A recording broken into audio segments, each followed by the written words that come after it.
Hello, আসসালামু আলাইকুম। আজ প্রবলেম নাম্বার 7। টপিক আমাদের প্রবলেমটা হচ্ছে কি প্রথম 5টা অক্ষর প্রিন্ট করে দেখাতে বলছে। তো চলো শুরু করি। তো আমাদের প্রথমে কি করা লাগবে, একটা ভেরিয়েবল তো অবশ্যই নিতে হবে। ধরুন নেম নামে একটা ভেরিয়েবল নিলাম। নেম নামের ভেরিয়েবলের মধ্যে আমি হচ্ছে কি একটা নাম নেব বা একটা ইনপুট নিতেও পারি। যাই হোক, আমি আগে একটা নাম দিয়ে দেখাই।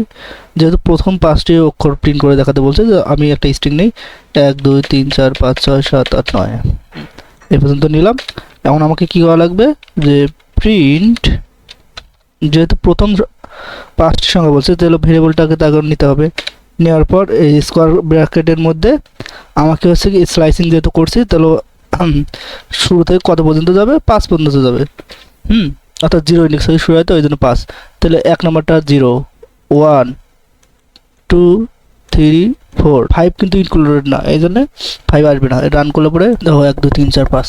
আমরা জানি কি এটা হলো স্টার্ট, এটা হলো স্টপ। হ্যাঁ, এই জন্য স্টপ হচ্ছে গিয়ে 5 পর্যন্ত বলছে, 5 পর্যন্ত নিলাম।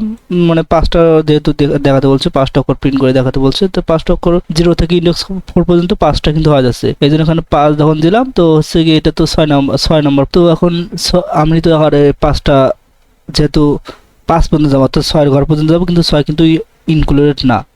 এই 5 পর্যন্ত কিন্তু ওই আউটপুটে দেখাবে। এই যে 5 পর্যন্ত ওই আউটপুটে দেখাইছে। তো এটাই ছিল ক্লাস। তো দেখা হবে নেক্সট ক্লাসে। সে পর্যন্ত সবাই ভালো থাকো। আল্লাহ হাফেজ।